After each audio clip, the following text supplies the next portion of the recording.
All right, I think we're good to go here. Good morning, everybody. Good to be on with you today. And welcome to our Power Up this morning on this Tuesday, August the 29th. It is the final Tuesday of August here. And man, like I said yesterday's the final Monday. Man, it has just flown by this month of August, and we find ourselves getting ready to head into September. The school word is being thrown around, and man, it's just hard to believe how quickly time flies. But you know what that means? That means we've got to be good stewards of our time. We need to be redeeming the time because the days are evil, the scriptures tell us. And so, man, time flies. Time flies when you're having fun.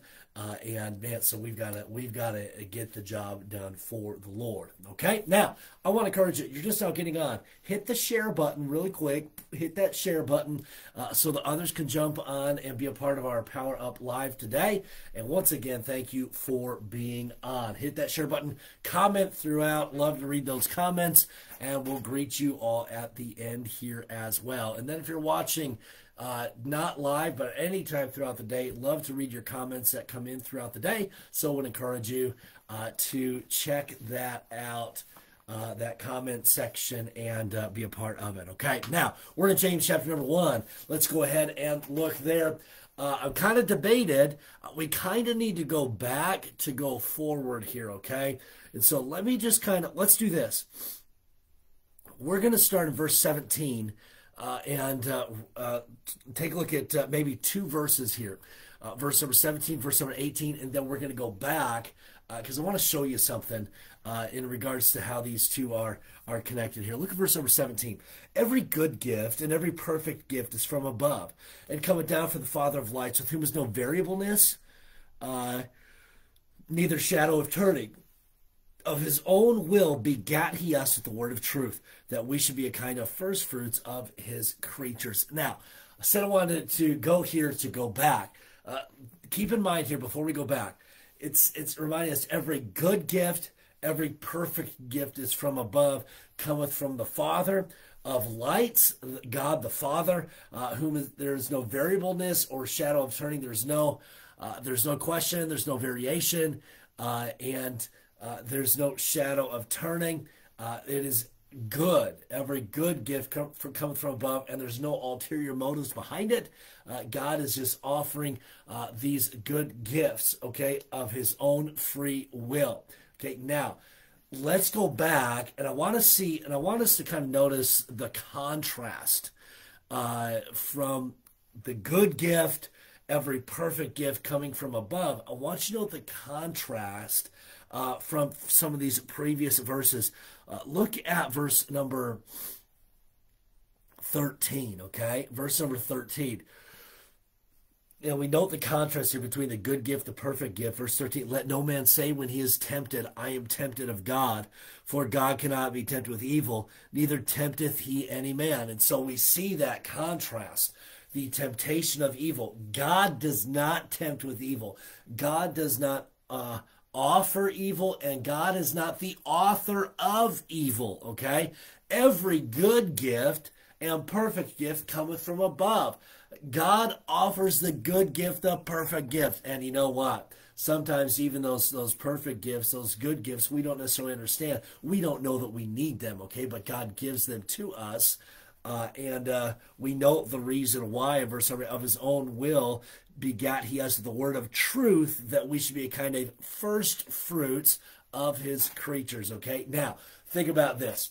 Sometimes we get gifts for people, right? And we get gifts for people to be a blessing, to be an encouragement, to see joy in their face.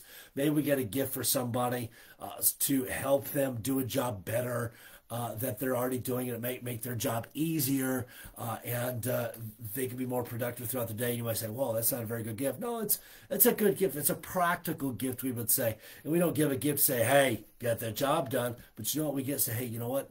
This might make yourself easier. Hey, here's something that's newer. It might be blessed. Okay.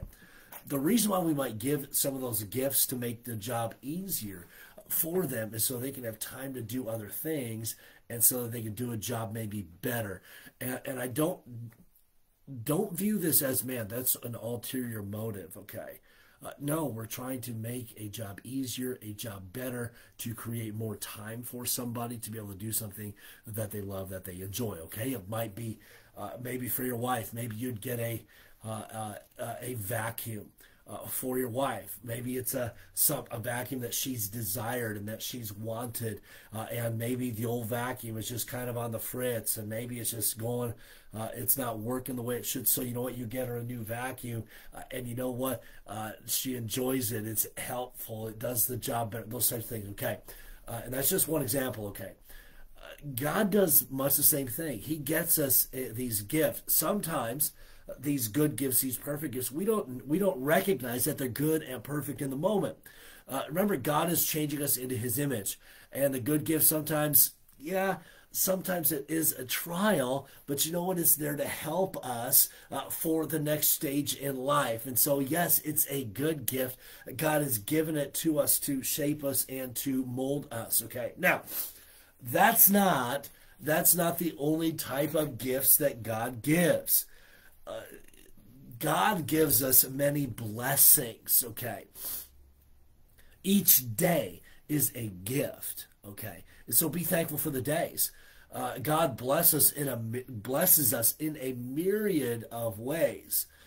And man, I would think that everybody watching this, no matter when you're watching it or where you're watching it from, we all want to experience the blessings of God in our life. That's a true thing. That's a true thing. We all want the blessings of God in our life, but sometimes we're not willing to do the work. Okay? You think about what a blessing is sometimes. Sometimes blessings are work.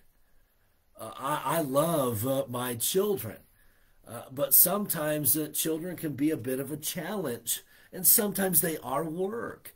And you've got to put the time in. And man, I haven't been perfect, not even close to perfect in my life in regards to that. But you know what?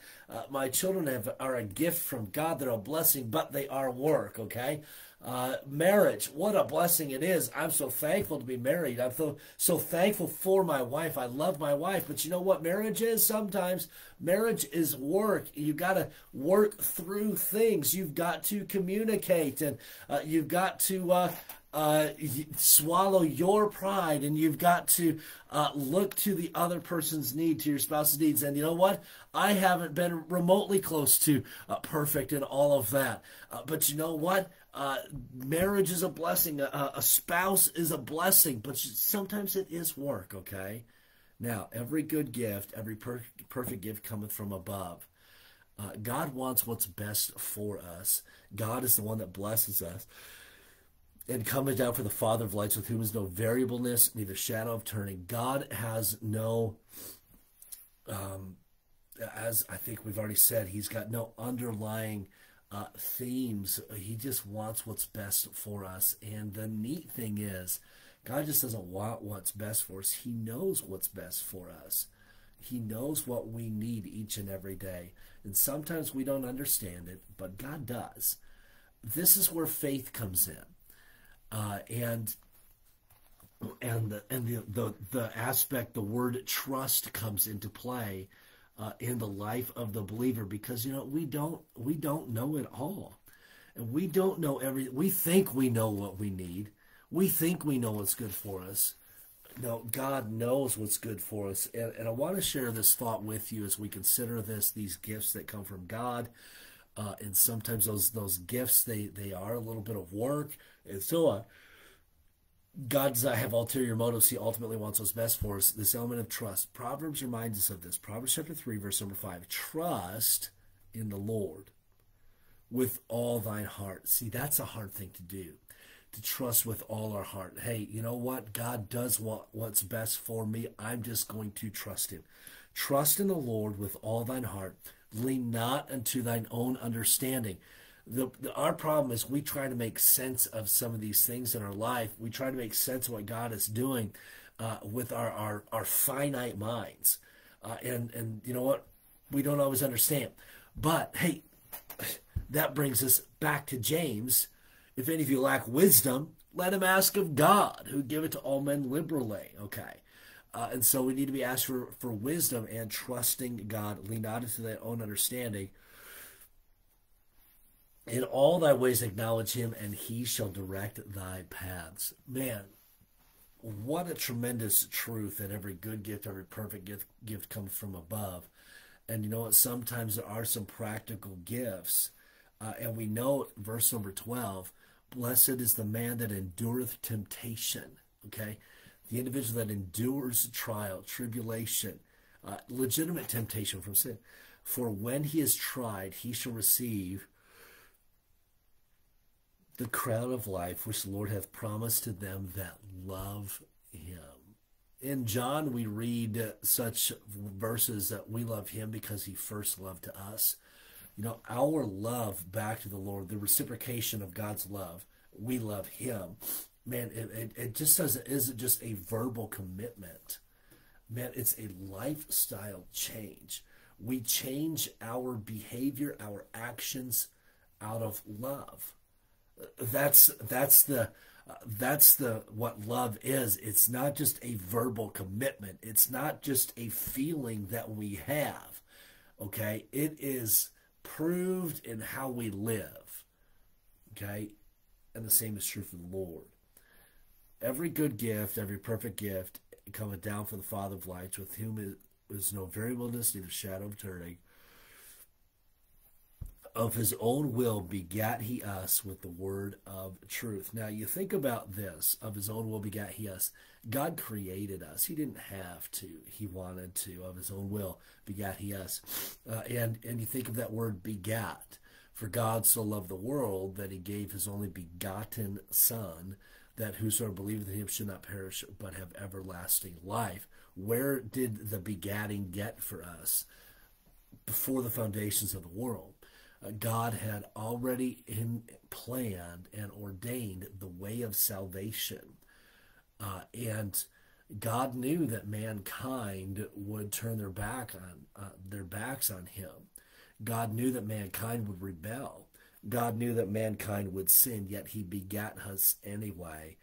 And of his own will begat he us with the word of truth, that we should be a kind of first fruits of his creatures.